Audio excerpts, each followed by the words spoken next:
주파수를 맞추는 그런 시간을 잠깐 가지면서 정돈하는 시간을 했으면 좋겠습니다. 조용히 반주 멜로디에 맞춰서 눈 감고 주님을 떠올리며 묵상하는 시간이 됐으면 좋겠습니다.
이제 우리 예배를 드리기 전에 한 가지 좀 나누고 시작하려고 합니다. 예배란 하나님의 깊은 관계의 교제를 반복적으로 경험하면서 하나님이 알 수 없는 그 마음, 생각들을 더욱더 느끼게 되는 그 새로워짐입니다. 그래서 시편의 수많은 기도에 이런 고백을 하죠. 여호와를 찬양하라. 새 노래로 찬양하라. 여기서 말하는 새로움이란 new, 완전히 다른 곡을 말하는 게 아니라 어제 봤지만 오늘은 조금 새로운 만남, 어제 느꼈지만 오늘은 새로운 느낌으로 주님을 찬양하라 라는 고백인 줄 믿습니다. 시간 여러분들에게 오늘 찬양을 나눌 때 익숙했던 멜로디의 고백이 아니라 전혀 다른 지금의 모습에서 드리는 새로운 찬양이 되기를 축복합니다. 우리 세상의 유혹시험이라는 찬양을 나가겠습니다.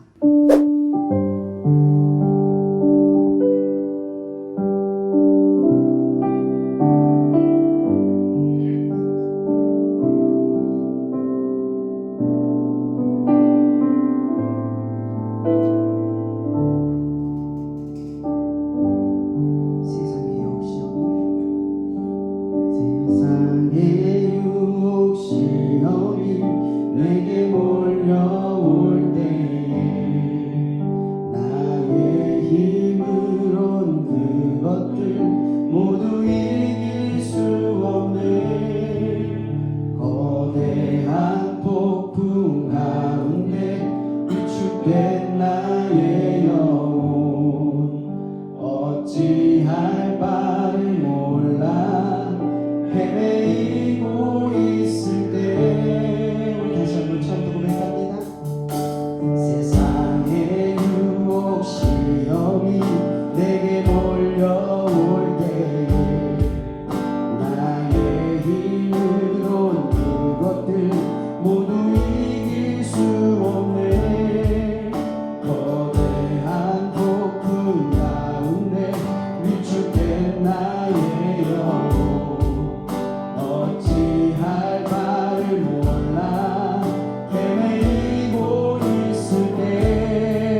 나는 아무것도 아닙니다 라는 찬양으로 나아가겠습니다.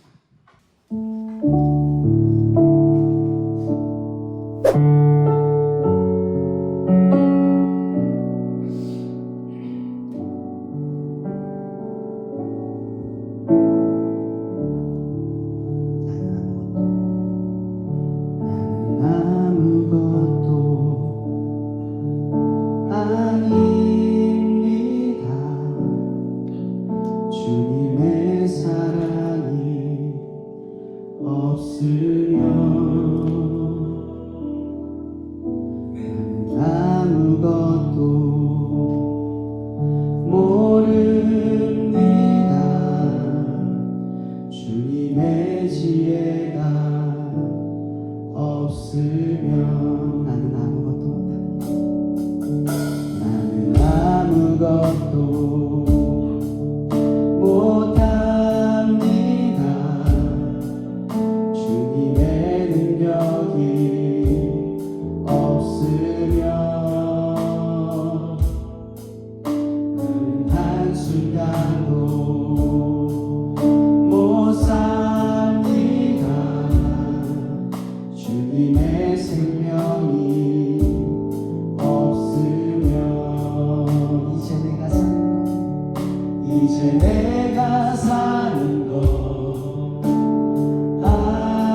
우리가 이 캠퍼스의 어려운 시간들을 보낼 때도 많을 겁니다. 내 뜻과 내 계획대로 되지 않아서, 내가 생각한 것과 너무나 달라서, 혹은 이 상황에 내가 너무나 부족하고 별 볼 일 없이 느껴져서 하나님, 우리는 그것 가운데 얼마나 많이 무너지고 하나님을 원망하면서 하나님을 온전히 바라보지 못했는지 모릅니다. 그러나 주님, 우리의 힘은 약한 데서 나옵니다. 내가 아무것도 아니라고 말할 때 하나님은 나의 전부가 되어주십니다. 하나님이 우리의 전부가 되었을 때 우리에게는 그 강함이 나오는 줄 믿습니다. 오늘 예배를 통하여서 우리 안에 이러한 강함이 나타날 수 있도록 우리의 찬양의 고백을 들어 사용하여 주시옵소서. 예수의 이름으로 기도합니다. 사랑과 은혜가 많으신 하나님 아버지, 감사와 찬양을 드립니다.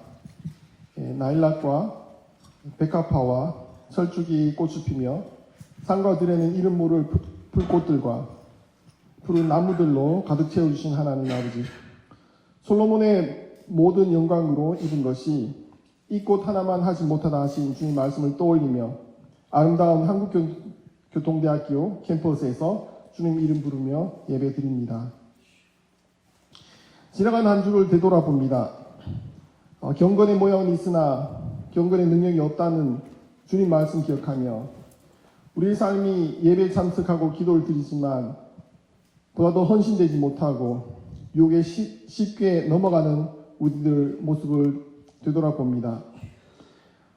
하나님 말씀과 경고에 반응 없이 무심하고 냉담하며 사람들과 하나님 앞에서 다른 사람인 체하며 자신의 모습을 숨기고 세상의 욕망을 추구하는 데 바쁜 우리들 모습을 고백하고 회개합니다.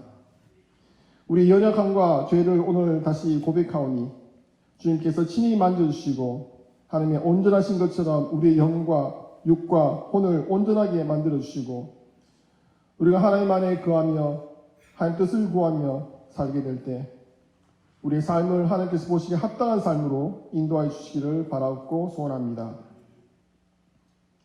하나님 말씀을 사모하는 기도를 드립니다. 한국교통대 기독교통인들이 큐티를 함께하고 나눔으로써 믿음의 정체성을 공유하고 아름다운 믿음의 공동체를 이루어 나가기를 소망합니다. 큐티 단톡방을 통해서 각자의 삶에 증거되었던 하나님의 도우심과 역사하심과 은혜 내려주시니 더 공유 확산되게 하시고 우리 대학교 캠퍼스 복음화를 위한 돌파구 되게 하시며 이끌어가시기를 바라고 소원합니다. 자신의 운명을 알고도 죽어주신 예수님, 그 십자가 죽음으로 인해 남아있는 자들을 하나님을 바라보게 하시며 구원의 길로 인도되기를 바라시는 예수님 모습을 바라보며 우리 기독인들이 우리 스스로가 믿지 않는 자들에게 예배로 인도하는 정말 제사장이며 그리고 하나님의 말씀을 전하는 그 선지자임을 깨닫고 우리가 참다운 믿음의 상속자로서 계승자로서 인도자로서 살아갈 수 있게 되기를 소망합니다. 한국교통대 캠퍼스가 하나님 법궤가 머물며 하나님께서 불기둥과 구름 기둥으로 인도하시며 하나님께서 뜨겁게 역사하시는 캠퍼스 삼으셔서 이곳에는 모든 교통인들이 하나님의 일하심에 동참하고 헌신되게 되기를 소원합니다. 이 학교를 위해서 기도드립니다.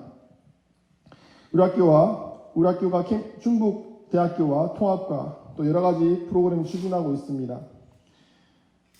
학교의 대사를 위해서 노력하시는 총장님이야 많은 교수님 주님께서 기억하시며 지혜롭게 잘 처리할 수 있도록 도와주시기를 바라고 소원합니다. 구성원들의 의견이 잘 수렴되고 학교의 발전이 앞당겨지며 하나님 뜻이 이루어지고 그리고 생명의 구원이 일어나는 통합 그리고 여러 가지 학교에 추진하는 프로그램 될 수 있도록 주님께서 인도하여 주시옵소서. 마지막으로 이 예배 시간을 위하여 기도드립니다. 말씀 증거하시는 황세원 목사님을 주님께서 기억하시고 능력 주시며 선포되신 말씀이 능력으로 역사하셔서 하여 우리가 모두 하나님의 음성 듣게 하시고 하나님의 은혜 가운데 말씀 깨달음과 응답받음과 하나님 인자하심 함께하는 예배되게 하여 주시옵소서. 감사하고 예수님의 이름으로 기도드렸습니다.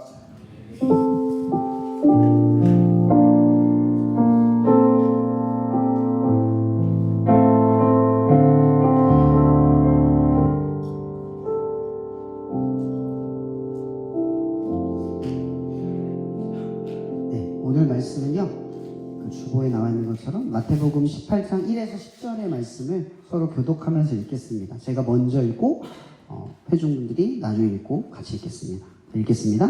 그때 제자들이 예수께 나와 이르되 천국에서는 누가 크니이까? 예수께서 한 어린아이를 불러 그들 가운데 세우시고 이르시되 진실로 너희에게 이르노니 너희가 돌이켜 어린아이들과 같이 아니하면 결단코 천국에 들어가지 못하리라. 그러므로 누구든지 이 어린아이와 같이 자기를 낮추는 사람이 천국에서 큰 자리라. 또 누구든지 내 이름으로 이런 어린아이 하나를 영접하면 곧 나를 영접함이니 누구든지 나를 믿는 이 작은 자 중 하나를 실족하게 하면 차라리 인전녀의 목에 달려서 깊은 바다에 떨어뜨려진 것이 나으리라. 실족하게 하는 일들이 있으므로 말미암아 세상에 화가 있도다. 실족하게 하는 일은 없을 수는 없으나 실족하게 하는 그 사람에게는 화가 있도다. 만일 내 손이나 내 발이 너를 범죄하게 하거든 찢어내버리라. 장애인이나 다른 전자로 영생에 들어간 것이 두 손과 두 발을 가지고 영원한 불에 던져지는 것보다 나으리라. 만일 내 눈이 너를 범죄하게 하거든 떼어내버리라. 한 눈으로 영생에 들어가는 것이 두 눈을 가지고 지옥불에 던져지는 것보다 나으니라. 다 함께 읽겠습니다. 3과 2 작은 자 중에 하나도 없이 여기지 말라. 너희에게 말하노니 그들의 천사들이 하늘에서 하늘에 계신 내 아버지의 얼굴을 항상 배웁느니라. 아멘. 네, 오늘 이 제목은요, 어린아이처럼. 얼마 전에 어린아이였죠? 그죠? 그래서 이 어린이를 우리가 떠올려 보면서 이 말씀을 한번 묵상하면 좋을 것 같아서 이 말씀을 정하도록 했습니다. 여러분, 이 이야기, 이 스토리의 핵심은 첫 구절에 이미 나와 있습니다. 그게 뭐냐 하면, 천국이라는 허들을 누가 넘을 수 있느냐, 이 뜻입니다. 요즘 이 허들이라는 게 있죠? 천국을 넘어서기 위해서 이 허들을 넘어서야 돼요. 어떠한 일정한 기준을 넘어서야 한다는 뜻이죠. 그 기준이 분명하게 있기는 있는데, 그 기준의 상식이 우리가 알고 있는 것과 같을까요, 다를까요? 다르다는 얘기입니다. 어린아이. 여러분, 지금에서야 어린아이가 어린이날도 있고, 그죠? 부모님들이 사랑하고, 또 좋은 부모가 되어야 함을 느끼잖아요. 그죠? 근데 우리 어른 교수님들 아실 거예요. 옛날 부모님들 얼마나 투박하고, 그죠? 얼마나 좀 존중받지 못한 상태로 우리가 자랐습니까? 그죠? 그냥 당연히 어린아이니까 당연히 어른을 공경해야 했고 수긍해야 되는 게 문화였습니다. 지금은 문화가 많이 바뀌었죠. 제가 그래야 한다고 말하려고 얘기하는 거 아닙니다. 저 꼰대 아닙니다. 아니, 저 꼰대입니다. 근데 꼰대 안 되려고 노력합니다. 꼰대가 아니라고 말하면 꼰대라고 하더라고요. 네. 어쨌든 꼰대인데 꼰대 안 되려고 노력을 하는 거예요. 다듬은 치고 있습니다. 제가 이 얘기하는 것은 뭐냐면 이 성경을 읽을 때 우리가 우리의 시대로 기반을 잡으면 안 된다는 거죠. 여기서 말하는 어린아이가 누굴까요? 인간 취급을 못 받던 시대입니다. 고대 근동에서 어린아이가 뭘까요? 노동력의 한 축이에요. 그러니까 아이를 많이 낳았다라는 것, 그게 뭐예요? 그 가족의 생산력이 늘어났다라는 뜻이죠. 그러니까 번성하다, 이건 또 풍요롭다와 연결이 되는 거예요. 그러니까 이 당시의 아이들은 사실 우리가 아프리카 아이들 불쌍하게 보이지만 그때 그 아프리카의 아이들이 지금 고대 근동의 시대인 거죠. 교육을 받고는 있지만 그 교육이 뭐예요? 부모님과 일을 하면서, 관계를 하면서, 그 작은 소일거리를 하면서, 가족 구성원으로서 어떤 역할을 하면서 성장을 하는 거예요. 지금은 물론 이분법적으로 딱 나눠졌죠. 아이는 공부하고, 부모는 일하고, 가정살림 따로 있고, 또 현명한 부모님들은 또 살림살이를 아이들에게도 시킨다고 해요. 그렇게 커야 한다고 생각하셔서. 전 그게 좀 현명하다고 생각을 합니다. 왜냐면 공부만 하는 건 너무나 세상을 편협하게 바라볼 수 있어요. 불편함을 감수하면서 자기 원하는 목적지에 도착하는 건 기본을 배우는 거라고 생각이 들어요. 근데 어쨌든 이건 제 개인적인 여담입니다. 주연도 제가 말하고 싶은 건 고대 근동에서 어린아이란 낮을 수밖에 없는 신분과 처지라는 거죠. 성경에서도 보면 절대 이 나그네 되는 이방인들 사이에서 이방인 취급을 받지만 꼭 도와줘야 되는 세 명의 부류가 있습니다. 그게 뭐죠? 나그네와 과부와 고아입니다. 이 세 명은 성경에서 반드시 도와주래요. 이유와 목적을 불문하고 꼭 도와주래요. 왜죠?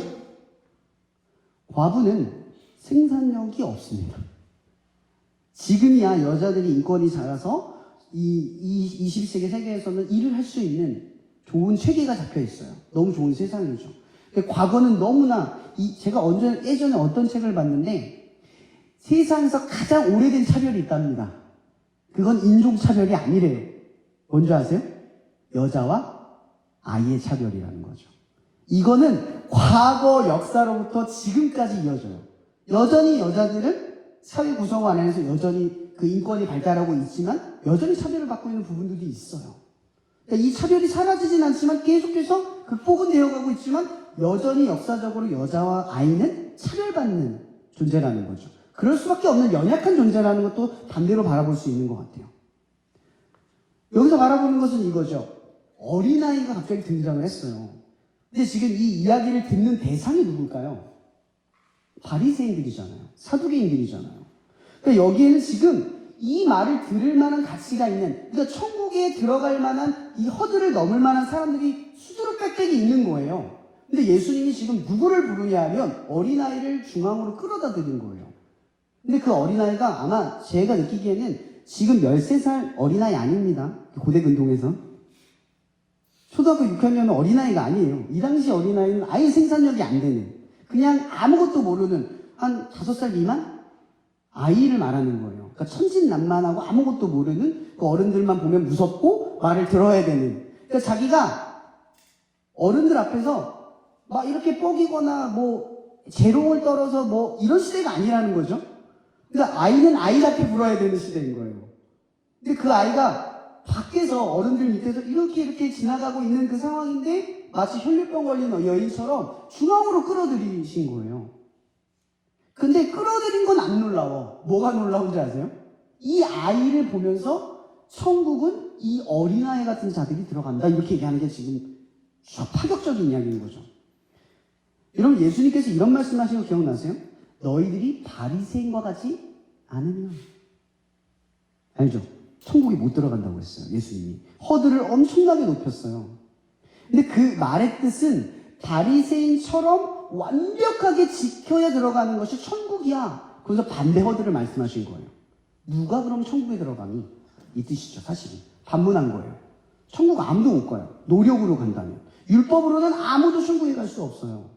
근데 예수님이 임의적으로 바리새인과 같이 존경받고 존중받고 명예로운 사람을 중앙으로 끌어들인 게 아니라 가장 구원과 먼 사람.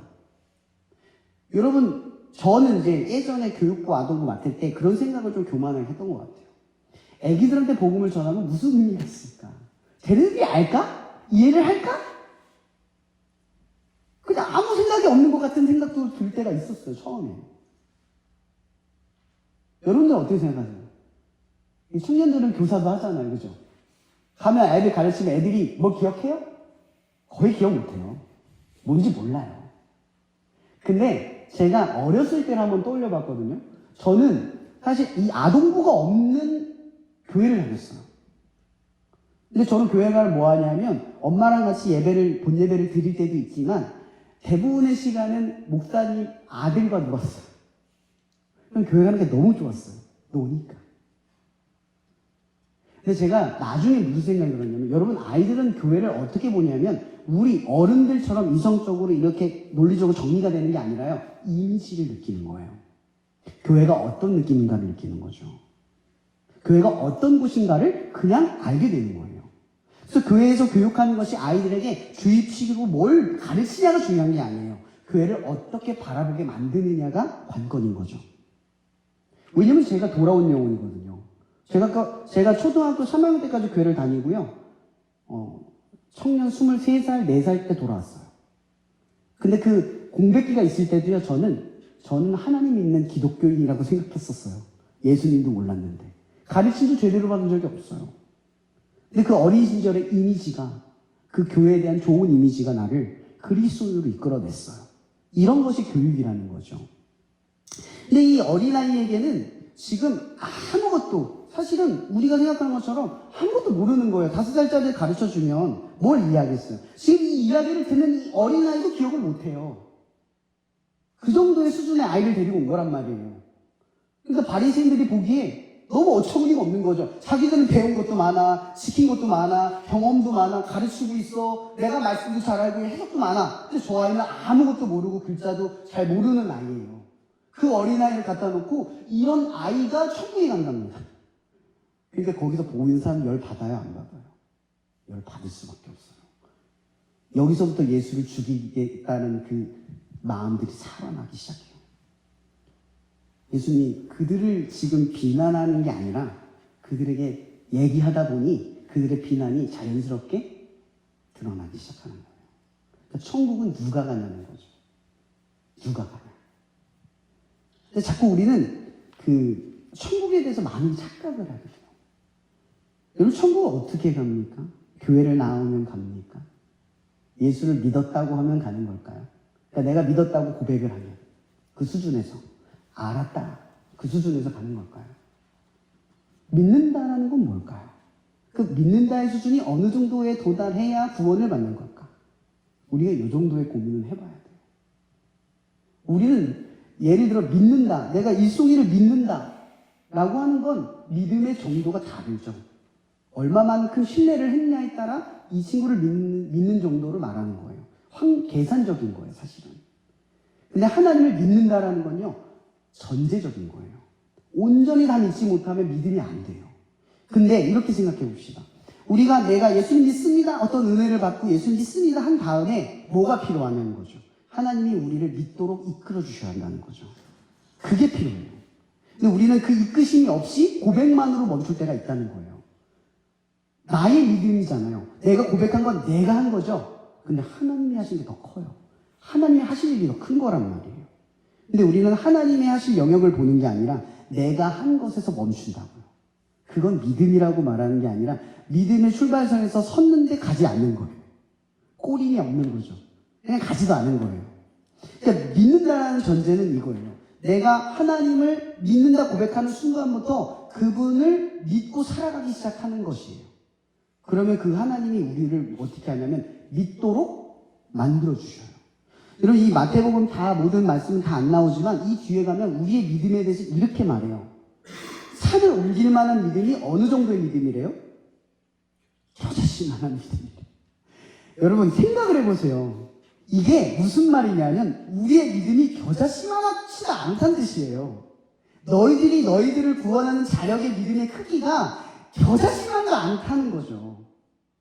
오죽하면 이 겨자씨만한 믿음만 있어도 산을 옮기는 능력이 나타난대요. 그 얘기는 반대로 말하면 너희들의 믿음은 너희들이 구원을 받을 때 너희들의 믿음의 그 뭐라고 하죠? 구원을 받을 만한 조건이 이 겨자씨만한 거 아니래요. 필요 없대. 불필요하다는 뜻이에요, 사실은. 우리가 하나님을 믿는 믿음은 사실은 불필요하다는 뜻이에요. 뭐가 필요하냐? 하나님이 나를 구원하실 거라는 믿음이 필요하다는 거죠. 내가 믿었으므로 구원받는다는 게 아니라 그분이 나를 구원하실 거라는 것을 믿는 믿음이 필요하다는 거죠. 이건 전제가 달라요. 내가 얼마의 신앙생활을 했느냐, 얼마의 많은 고백을 했느냐, 얼마의 많은 기도를 했느냐, 얼마를 했느냐가 중요한 양적인 문제가 아니라 전구가 되지 않으면 다 진실하지 못하게 된다는 거죠. 근데 중요한 건 우리의 믿음은 나를 구원하실 거라는 그분에 대한 믿음이라는 거예요. 이게 확증적인 거예요. 근데 이 어린아이는 이 첫 번째 우리가 얘기해야 될 건 이거예요. 지금 예수님은 천국에 들어가는 사람들에게 한 가지의 잣대를 말해요. 그건 뭐냐면 교만. 교만한 사람은 어딜 못 간다? 천국에 못 간다. 이 뜻이에요. 하나님이 나를 이룰 것보다 내 믿음이 큰 사람들, 그것도 못 간다는 거죠. 믿음의 종류라고 다 가는 게 아니라는 거예요. 하나님 앞에 하나도 교만하지 않아야 돼요. 교만이 사라져야 돼요. 그것과 싸워야 하는 거예요. 여러분들에게 이런 질문을 던져보는 게 중요한 것 같아요. 여러분은 교만하지 않으십니까? 어때요? 여러분은 교만에 취약하지 않으십니까? 그리고 남을 판단하는 경향이 쉽게 드러나지 않습니까? 어때요? 나는 교만하지 않다. 나는 취약하지 않다. 나는 남을 판단하지 않는다. 이런 사람 있으십니까? 한 명도 없을 거예요. 한 명도 없어요. 근데 오늘 말씀의 본문에 보면 이거 너무 잔혹하지 않아요? 어린아이를 영접하지 않으면 어느 정도의 죄인 줄 아세요? 손가락이 자르고 팔뚝이 자르고 눈이 멀어도 천국에 못 간대요. 이거 너무 잔인하지 않아요? 아니, 우리가 판단 안 하고 사는 게 너무 어려운데 여러분 살면서 믿음 생활하면서 믿지 않는 사람들에게 화내본 적 있죠? 그죠? 믿지 않은 사람들에게 의롭지 않은 행동 한 적 있죠? 그럼 여기 누구도 그걸 못 받아요. 다 실족하게 맞는 거니까. 사람들이 우리를 보면 뭐라고 말하냐면 너 교회 다닌다며? 너 예수 믿는다며? 와, 예수 믿는다더니 나한테 왜 이래? 이런 마음을 갖게 만들잖아요. 그 실족하게 만드는 모든 행동이 우리들에게 있어요, 없어요? 이 말에 벗어날 사람이 아무도 없어요. 근데 예수님은 지금 이 얘기를 듣는 사람들한테 너무 무섭게 말하는 거예요. 실족하게 하면 지옥불에 던져질 거야. 너무 무섭지 않아요? 왜 이렇게까지 얘기했을까? 이번 주 제가 성경 공부를 하는데 어떤 친구가 이걸 물어보는 거예요. 왜 예수님이 이렇게까지 얘기하세요? 사랑이시라면서요. 왜 이렇게까지 얘기하시는 거예요? 죄 지으면 이렇게까지 증오하시고 우리에게 화를 내십니까? 이런 분이 하나님이에요? 이렇게 물어보는 거예요. 어떠세요? 여러분 이건 이렇게 들으면 돼요. 강조. 이거 강조예요. 이런 마태복음은 사실은 예전서와 같아요. 오직 그 교회에 대한 단어를 복음서에서 유일하게 어디서만 쓰는지 아세요? 마태복음에서만 써요. 그러니까 이 마태복음은 실제로 어디서 많이 읽혔던 책이냐면 교회들이 많이 읽었던 책인 거예요. 그러니까 새로운 커뮤니티, 새로운 공동체를 의미하는 거죠. 자, 보세요. 이 당시 유대인들은 어디에 모였어요? 회당에 모였어요. 그죠? 회당에는 절대 오지 말아야 될 두 종류의 사람이 있어요. 세 종류의 사람이 있어요. 첫 번째 이방인, 두 번째 과부, 죄인들, 여자, 그리고 세 번째 누구예요? 어린아이. 이 세 명을 보면 안 돼요. 여기는 정말 경건한 남자들, 이 믿음이 좋은 사람들만 올 수 있어요. 자, 보세요. 과거의 커뮤니티는 어땠어요? 회당의 커뮤니티는 구별과 차별과 분리와 판단과 뭐예요? 갈등과 분열이 있었어요. 그러니까 세상을 바라보는 시각이 어때요? 여러분 사마리아 성 사람들을 이 당시 유대인들이 어떻게 생각했어요? 짐승. 인간이 아니에요. 이게 과거의 커뮤니티 시각이었어요. 세상을 뭐예요? 판단하고 분별해요. 갈라놔요. 나는 거룩하고 쟤는 아니에요. 또 바리새인들이 어떻게 기도했죠? 바리새인과 세리인 기도. 주님, 저는 세리와 같지 않아서 감사합니다. 이렇게 기도. 나와 저 사람을 구별해요. 또 뭐가 있죠? 안식일날. 그럼 안식일날 팔, 다리, 눈, 먼 사람들을 고치는 예수님을 보고 뭐라고 말을 해요? 그들을 왜 고칩니까? 안식일날 하면 안 되는데. 구별. 계속 하려나. 과거의 커뮤니티는 이랬다는 거예요. 근데 주님이 이제 새롭게 커뮤니티, 새로운 교회 처치를 만들 때 이 교회는 달라진다는 거죠. 뭐예요? 아무도 실족하게 만들면 안 된다. 이게 커뮤니티. 교회의 커뮤니티는 누구도 실족할 수 없어요. 그래서 교회의 법칙의 두 가지의 논리로 주님이 얘기하시는 거예요. 첫 번째, 어린 아이와 같이 자기 자신을 낮추는 사람이어야 한다. 여러분들이 그리스도인이 된다는 건요, 사실은 우리가 죄인이라는 말을 하는 거잖아요. 근데 동시에 뭐예요? 나를 의롭게 하신 분을 믿는 거예요. 근데 죄인이, 예수님이 이렇게 말하죠? 병든 자라야 아픈 자라야 의사를 요구한다. 근데 아프지 않으면 뭐예요? 의사가 필요 없다는 뜻이잖아요. 그죠? 내가 죄인이라고 말하지 않으면 뭐예요? 의로움은 필요 없는 거예요. 여러분, 내가 죄인이라고 안 하는 것, 그게 여러분들이 말을 하지 않는다고 아닌 거죠. 왜냐하면 나와 저 사람을 판단하는 순간 나는 죄인이 아닌 거예요. 왜? 상대적으로 난 죄가 안 졌다고 생각하는 거잖아요. 그게 죄인 거예요. 우리가 죄인이라고 생각하는 것은요, 상대적인 게 아니라 하나님 앞에 다 죄인이라는 걸 아는 거예요. 그리고 또 반대로 내 죄가 예수 그리스도의 피로 얻은, 정말 말할 수 없는 하나님의 아들의 피값으로 용서받았다는 사실을 내가 정말 가슴 깊이 아파하며 받아들이는 거예요. 그분이 나 때문에 죽었다. 그 느낌을, 호소를 받는 거죠. 그러면 우리는 반대로 뭐가 올라가요? 주님 때문에 우리의 의로움이 가득 차기 시작하고 풍성함을 겪기 시작을 해요. 그러니까 주님이 말하는 거죠. 교회, 새로운 뉴 커뮤니티. 이곳은 어떤 곳이다?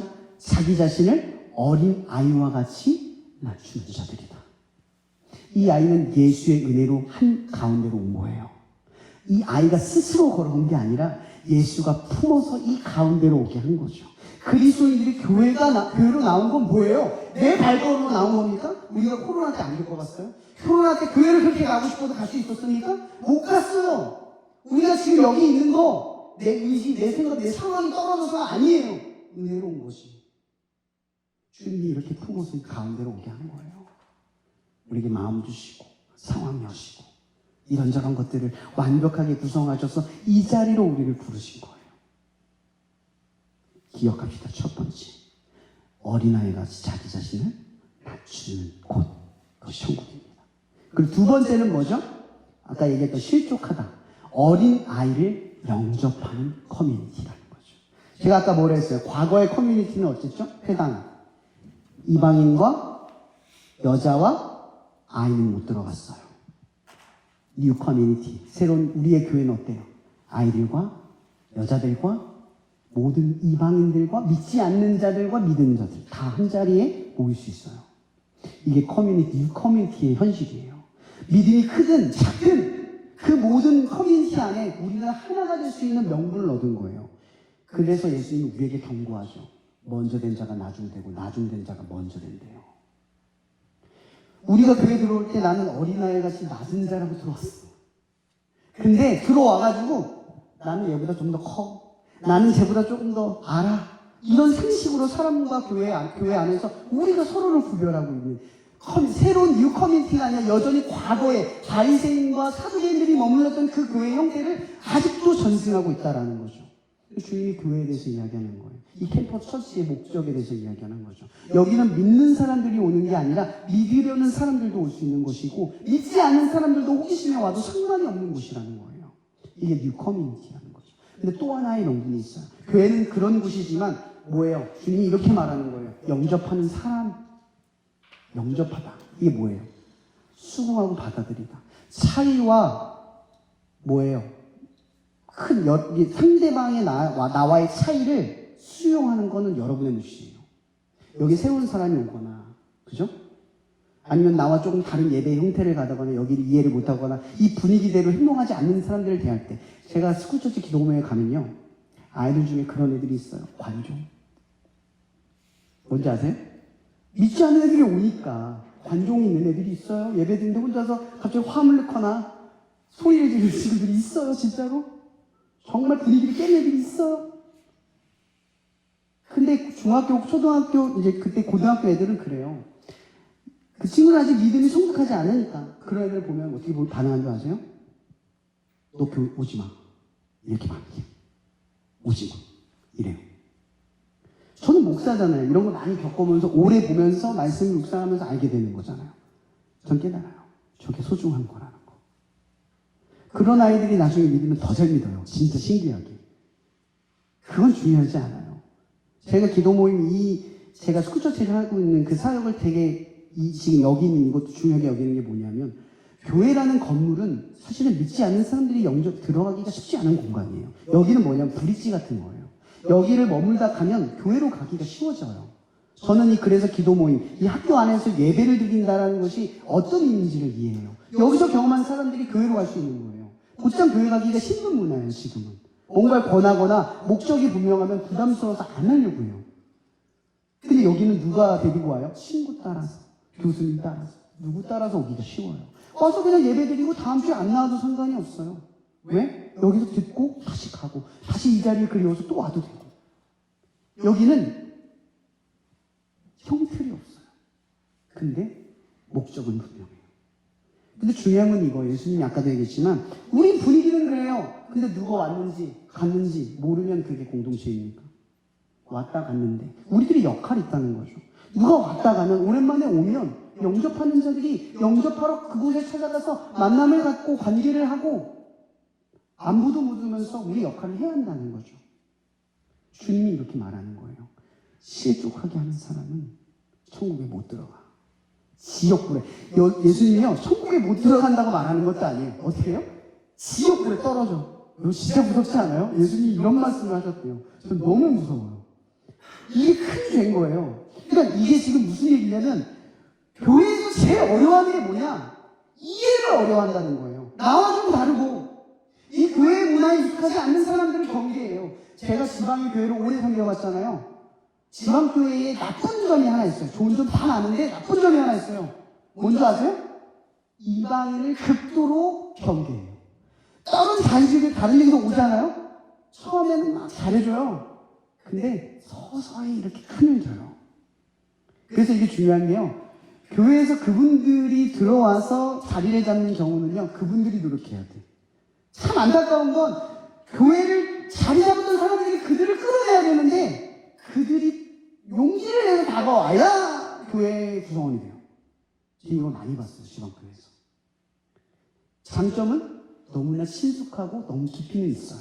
연대감은 강한데 그 연대감 안에 들어가기가 쉽지 않아요. 그럼 교회는 어떤 곳이어야 합니까? 연대감 중요하죠. 근데 연대감보다 중요한 건 수용성이에요. 누가 와도 교회 안에 그 구성원을 어떻게 받아들일 수 있는가, 그 분위기가 있어야 한다는 거죠. 저희 어머니도 이사를 준비하고 있는데 다른 지역으로 가시는데 고민을 하세요. 어떤 교회를 가야 할까? 여러분, 교회를 가면 여러 가지 판단의 기준이 있을 거예요. 당연히 기도하고 가죠. 근데 제일 우선순위로 보는 건 저는 이렇게 생각해서 얘기를 해드려요. 어머니 가서 교회 분위기를 보세요. 그 분위기가 뭔지 아세요? 새로운 사람이 왔을 때 사람들의 반응이에요. 그게 교회 분위기예요. 믿지 않는 사람들이 어떻게 하나님의 나라를 보죠? 여러분, 오늘 말씀에 이제 마지막 마무리로 갑니다. 오늘 말씀에서 예수님께서 이런 말씀을 하세요. 천국의 열쇠를 누구에게 준다? 이 어린 아이와 같은 사람들에게 준대요. 첫 번째는 교회 커뮤니티. 교회 안에 풀면 풀고 열리면 열리도록 천국 열쇠를 교회에게 줬대요. 또 하나, 예수님이 이 말을 2번 반복해요.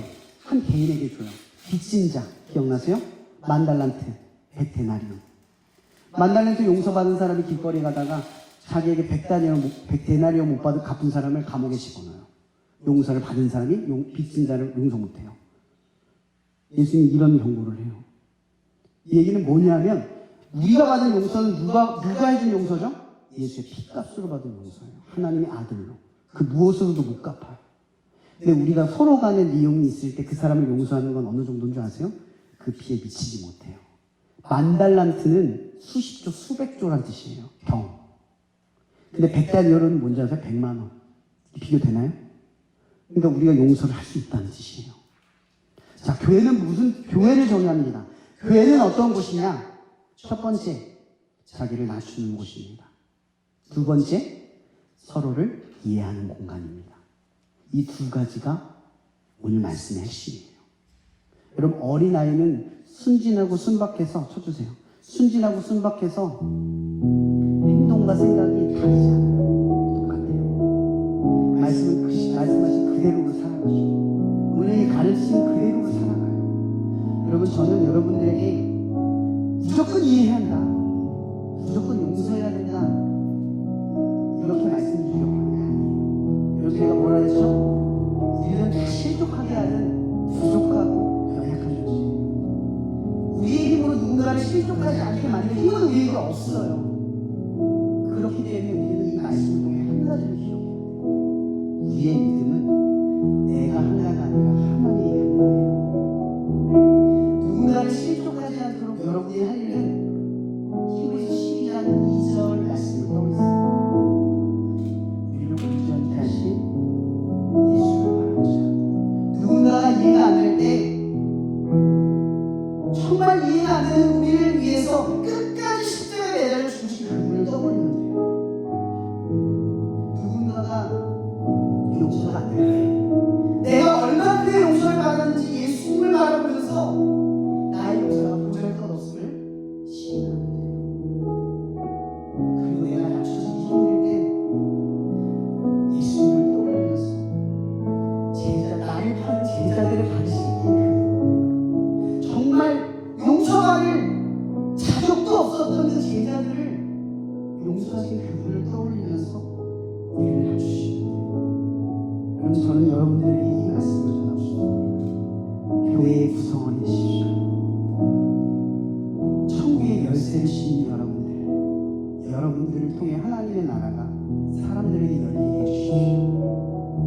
비록 내 힘으로 되지 않아도 예수를 떠올리며 한 번 한 번 여러분의 순종이 늘어나기를 바랍니다. 그 순종의 경험들을 통해서 하나님 하시는구나. 나는 안 되는데, 내 성품으로는 정말 안 되는데, 내 성격으로는 도무지 감당도 안 되는데, 그렇게 순종의 경험으로 교회의 열쇠로 이 세상에 하나님의 나라를 여는 저와 여러분이 되기를 바랍니다. 이 시간 기도하며 나갔으면 좋겠습니다. 하나님, 나는 누군가를 실족하는 존재였습니다. 누군가에게 하나님의 나라를 혼자 열어 보여주는 사람이 아니라 용서하지 못하는 마음으로 하나님의 나라를 가리웠고, 판단하는 마음으로 하나님의 나라를 가리웠고, 이해하지 않으려는 마음으로 하나님의 나라를 가리웠고, 나쁜 말과 험한 말과 상처되는 말로 하나님의 나라를 가리웠습니다. 주님, 이게 나입니다. 나는 죄인입니다. 그러나 이 시간 우리가 기도하는 것은 우리가 이럴 때마다 하나님 예수님을 바라보며 이해할 수 있게 도와주시고, 예수님을 바라보며 용서할 수 있게 도와주시고, 예수님을 바라보며 영접할 수 있게 도와주시옵소서. 그 한 번의 순종이 또 한 번의 순종으로 이어지게 하셔서 내 힘으로, 내 성격으로, 내 마음으로, 분위기로, 이 상황으로 할 수 있는 것이 아니라 오직 나를 이루신 믿음으로 할 수 있음을 날마다 이 믿음의 확증 가운데로 나아갈 수 있도록 나아가게 해달라고 이 시간 주여 한번 부르며 함께 기도하며 나아갔으면 좋겠습니다. 기도하시겠습니다. 주여! 하나님, 나는 죄인입니다. 말과 행동으로 수많은 사람들에게 실족함을 이어줬습니다. 지옥불에 던져져도 한말 없는 것이 나의 삶입니다. 그러나 주님, 주께서는 이 실족할 수밖에 없는 이유를 단 한 번의 순종으로 인도하셔서 이해할 수 없는 순간에 이해하게 하시고, 용서할 수 없는 사람을 용서하게 하시고, 영접하기 어려운 우리의 두려움을 끌고 나가 용기 내어 영접할 수 있도록 우리의 발걸음을 인도하시는 분을 줄 믿습니다. 하나님, 비록 나는 하나님의 나라를 가려운 데도 많지만, 그러나 점점 우리의 삶이 하나님의 나라를 천국의 열쇠를 열어서 사람들에게 증명하고 보여주는 말과 행동으로 이어지는 우리들의 삶으로 기뻐보기를 원합니다. 이 모든 것이 나의 힘과 나의 능력으로 될 수 없음을 고백합니다. 그러니 주님, 우리의 삶 속에서 하나님이 이루어 주시옵소서. 우리의 삶 가운데서 하나님이 경험하여 주시옵소서.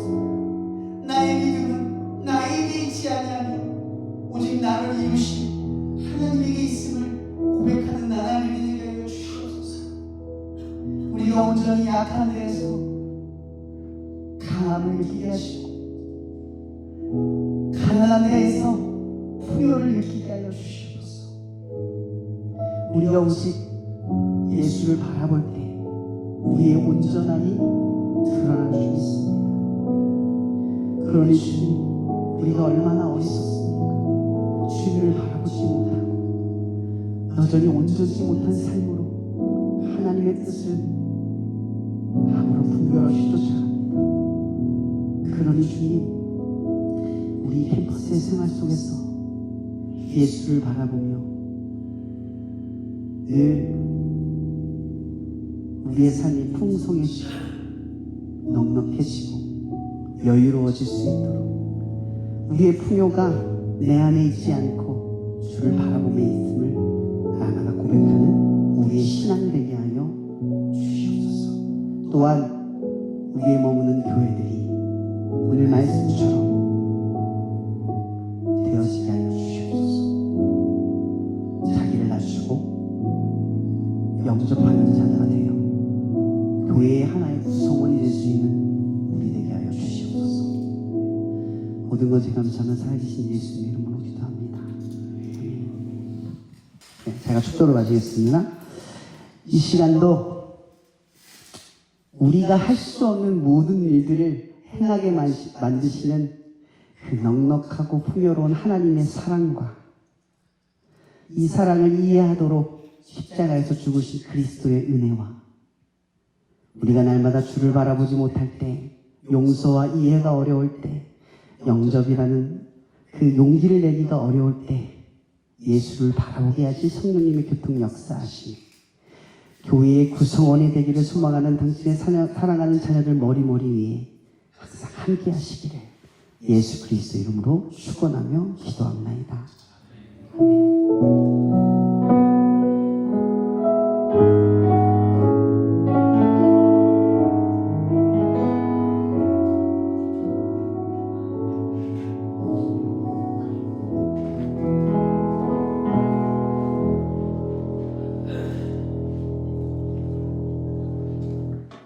오늘 캠퍼스 예배에 오신 모든 분들을 환영하고 축복합니다. 지난주에 기도회 민족 기도회가 있었는데요. 그건 4월이었고 이제 5월 기도회 민족은 5월 27일 6시 반에 갖도록 하겠습니다. 장소는 동일하고요. 네, 그 다음에 저희 캠퍼스 터치 단톡방에서 큐티 나눔이 계속되고 있습니다. 이번 주는 김영우 교수님께서 나눠주고 계신데요. 네, 교수님들이 이제 주로 하시긴 하시지만, 네, 학생 여러분들도 네, 참여를 해주시면 좋을 것 같습니다. 이렇게 하트나 뭐 그거는 이제 하고 계신, 네, 뭐, 네, 한 줄이라도 해주시면 좋을 것 같습니다. 그리고 뭐 아직 의논하진 않았지만 일단 이렇게 줌으로 뭐 큐티 모임 같은 거를 시작을 할까 네, 생각하고 있습니다. 네.